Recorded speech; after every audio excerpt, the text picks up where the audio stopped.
you're brand new to couponing. You watched the Extreme Couponing show, or you saw some big grocery haul pictures on Instagram, and you want to know how to do it too. I got you. I'm Alexis with Financial Phoenix, and today we're going to start our basic series on everything you need to know to become a massively successful couponer. Today we're going to do part 1, and we're going to talk about coupons, where to get them, how to read them, and how to use them. First, one quick note before we get started. It can be extremely difficult when you're first starting out couponing if you don't understand what folks are talking about, what phrases that they're using. Learning the different acronyms and shorthand speak is really important to getting good deals and making sure that your savings is where it needs to be. We'll mention a few terms today as we go through this, but for more in-depth look at all the terms that you'll need to know as a couponer, click here so you can see our Couponing Lingo 101 video. That will tell you everything you need to know. Let's get started. Shut up and sit down.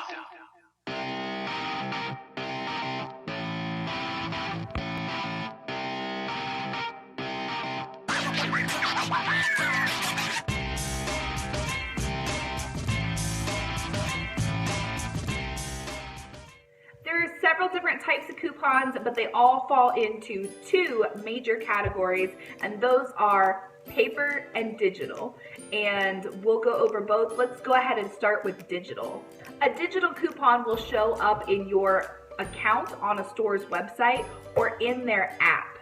So you'll see it when you log into like dollargeneral.com and you go to your digital coupons gallery. You'll see your digital coupons right there. Same thing with Kroger or any of the other major chain stores that have a website or an app like that.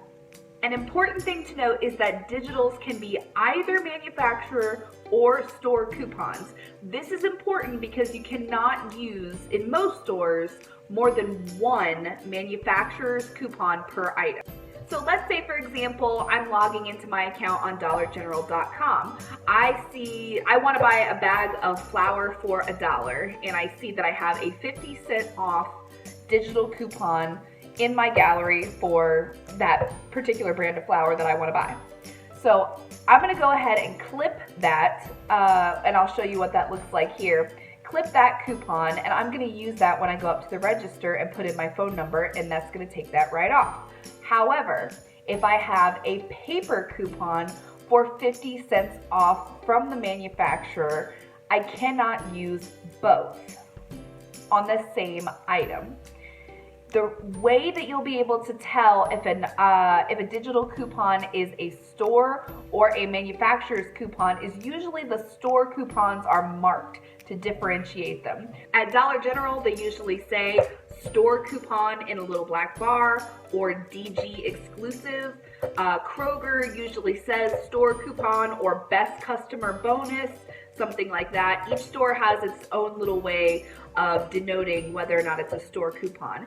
If it's not marked in any way that you can tell as a store coupon, assume it's a manufacturer's coupon and that you can't use it with another manufacturer's coupon. So I'm just scrolling through here so you guys can take a look. This is my Dollar General digital account, and this is where all my digital coupons live. I went to dollargeneral.com. I signed up for an account using my email address and a password that I created. I went to the top drop-down menus and I clicked digital coupons, and now I'm here. So if I want to look only for toothpaste and personal care stuff, I can go to personal care and look at that. It'll take me right to where I need to be. You've got a manufacturer's coupon. So this like Venus razor right here. Save $3 on one Venus razor or Daisy disposable 2 count or larger. Has the expiration date right there. You should always check it. This is a pretty similar format. I'll go over to Kroger's website and give you an idea. So Kroger's just a little bit different. If I go, let's look here. Okay, so this cereal coupon, this Cheerios and Cinnamon Toast Crunch cereal coupon. This is a manufacturer's coupon. Nowhere on it does it say store or Kroger exclusive or best customer bonus or something like that. So this is a manufacturer's coupon. We can load it to our card. We can also remove it right there. Some you can't remove, just so you're aware of that. And now we can click this and it'll show us the qualifying products. Now let's switch over and talk about paper coupons. Paper coupons are usually from the manufacturer, but store paper coupons do exist as well, and I'll show you a couple examples of that. One thing I'm often asked is, where do I get my paper coupons? So let's go over a few examples of different places that you can access paper coupons if you don't have access to them now. The first and most obvious, easiest way to get paper coupons is just buy the Sunday newspaper wherever you happen to be. Sunday newspapers still contain, usually in most towns, inserts, what we call inserts, for coupons. So an insert's like the little paper booklet that comes inside the newspaper. It'll usually be just a couple of different brands. Retail Me Not, Smart Source, and P&G tend to be the biggest name insert booklets that you can get. If that's the route that you're going to go, one, you need to make sure that the cost that you're going to be saving with your coupons is a bigger savings than what you're going to be spending on the papers. Two, ask friends and family for their unused coupons. I know a lot of older relatives. Start by asking friends and family that you know. Maybe your parents still get the paper and you can swipe their inserts. Maybe your friend, still gets the paper, and just ask if they use their coupons, or maybe you could trade off. 1 week you buy the paper, 1 week they buy the paper, and you swap coupons that way. 3, there are also coupon groups on Facebook that you can join. So there are coupon swaps. So I think that's how you get coupons from different regional areas. So like if you don't get the P&G and maybe somebody does, maybe you can swap. 4, ask convenience stores and gas stations for their leftover papers.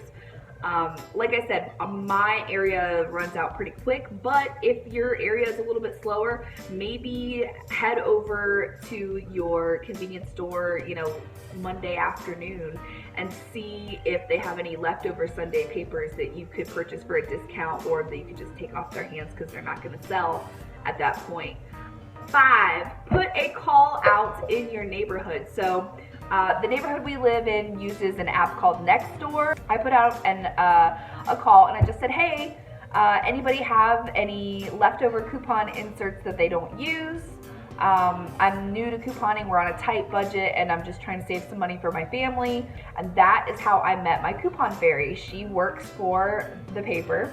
She delivers, and Sunday mornings when I wake up, my coupons for the week are usually in my mailbox, and Saturday night go out and I leave her a little something off of our stockpile, either detergent pods or deodorant or toothpaste or something like that. And that's how I managed to get my paper coupon. Sign up for store mailers.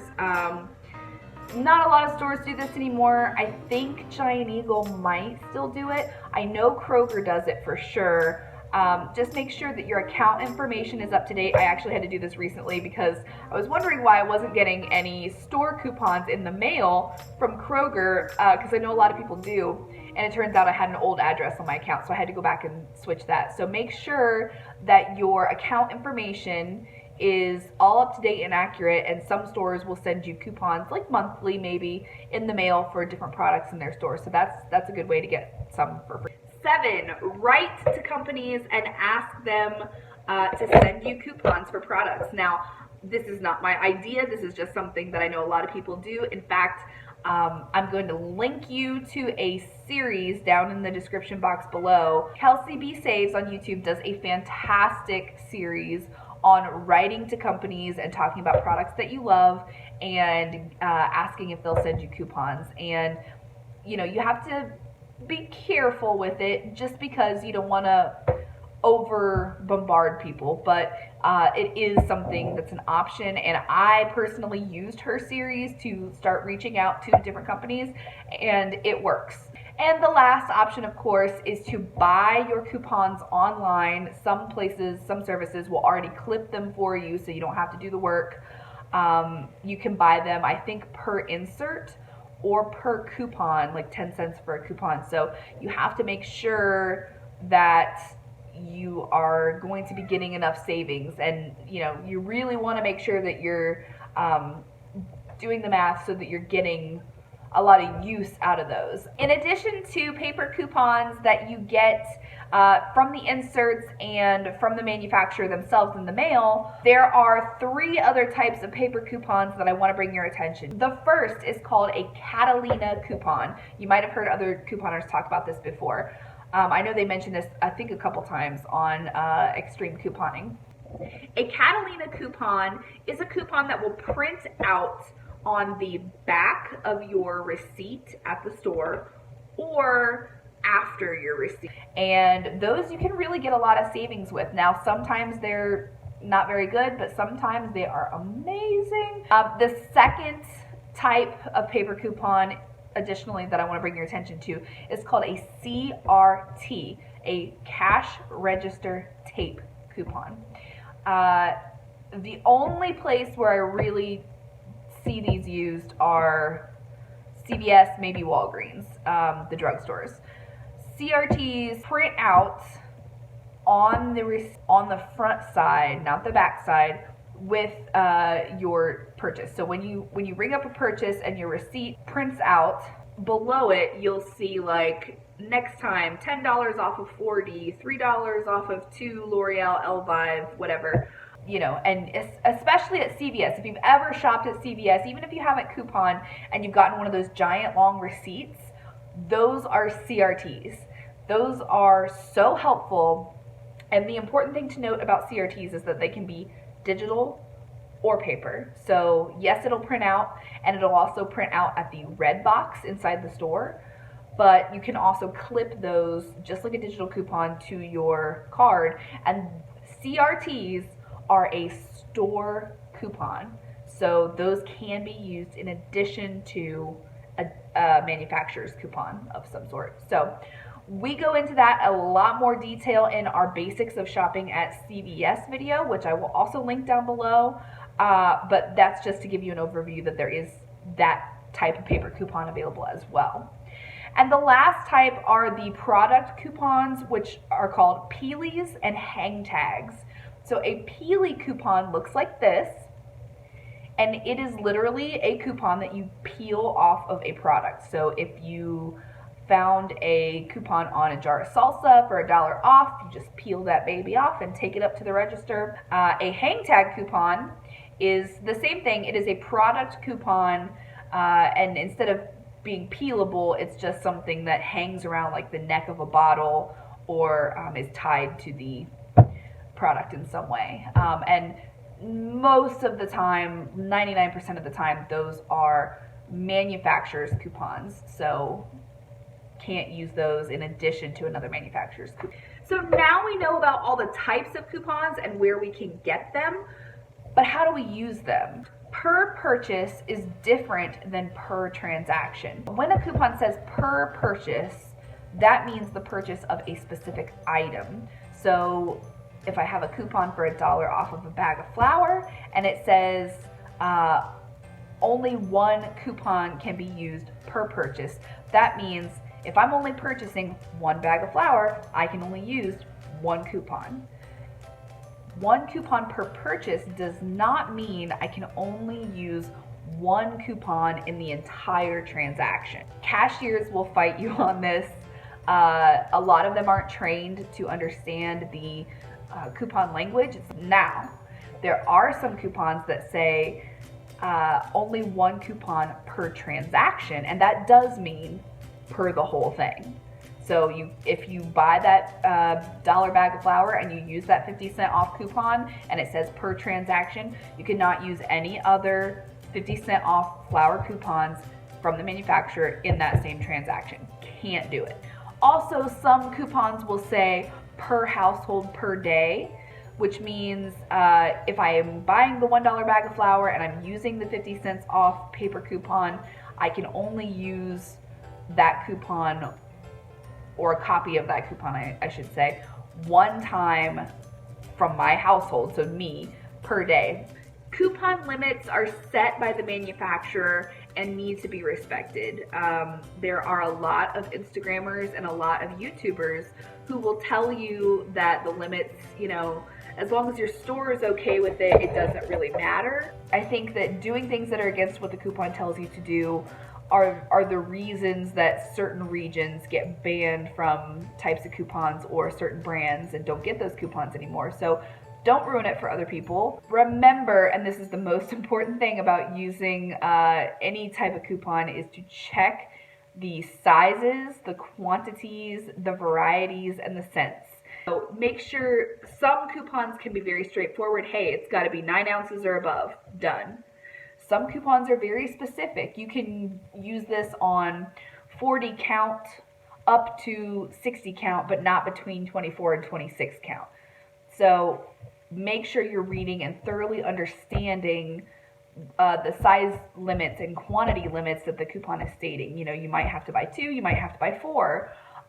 You don't want to get up to the register and not know, what you're supposed to be doing. Many stores will allow you, and I did mention this a little bit before, to stack a manufacturer's coupon and a store coupon, be it digital or paper. Stacking just means you're able to use both coupons on the same item. So if I get the $1 bag of flour, I can use the 50-cent off store coupon and the 50-cent off manufacturer coupon and get that item for free. Yay! Not all stores allow this. Most do, I think, that I am aware of. But just be sure that you know your store's coupon policy before you attempt that. And that brings me to my next point. Know your store's coupon policy. It is really helpful and important. Print it out. Keep a copy in your purse if you shop there a lot, or in your coupon binder. And these are all general rules, guys, but remember the golden rule of just treating others how you want to be treated. We've talked a lot about coupons today. As I kind of briefly mentioned, cashiers and store employees often get very little, if any, training on really how to use coupons, and they are trying their best. And let's just remember to treat everyone how you want to be treated. Thank you so much for taking the time to watch this video. I know it's long, but if you found it helpful, please leave us a thumbs up, as it really helps us out. If you're new to this channel, hit the subscribe button to see more couponing tutorials like this. And this is a little table of contents that I'm playing around with for this series. We'll probably skip around a little bit, but today we talked about paper coupons and digital coupons, so we started here. Be sure to check out part 2, where we discuss other methods of saving money. And remember, guys, to save money, make money, and dream big. Bye! Shut up and sit down.